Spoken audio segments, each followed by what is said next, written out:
শোনো না, আসো না, একদম খালি আসার সময় ছাতা নিয়ে এসো। বাইরে তো রোদ, ছাতা দিয়ে কি করবো? ছাতার ডান্ডাটা তো পিছন দিয়ে দিব। ভাই একটা হেল্প কর। আমার কাছে 1 টাকাও নাই ভাই। আরে টাকা না বাপ ভাইয়া, আজকে আমার লাকি ডে। তোরই তো খুঁজতেছি আমি। কিসে? আমাকে একটু ড্রপ করে দিয়া। আরে পারবো না, আমি আজকে একটা শুভ কাজে উত্তরে যাচ্ছি। আরে আমারও তো উত্তরে যাওয়া লাগবে। 11তে দিয়ে আসিস তাহলে। আরে আমি তো 11তেই যাবো। আরে জোস। তুই কি কাজে যাবি?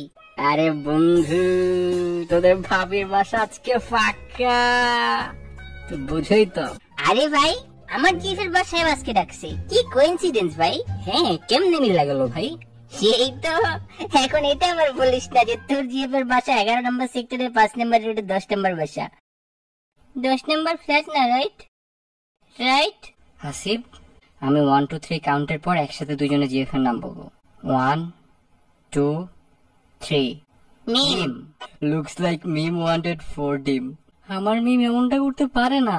তোর মিম না, আমার মিম। ওই শালার পুত, তুই ওরে কি কালা জাদু করছস? আমি না, তুই ওরে কি ভুলভাল বুঝেছিস ওইটা বল। ও আমাকে লাভ করে।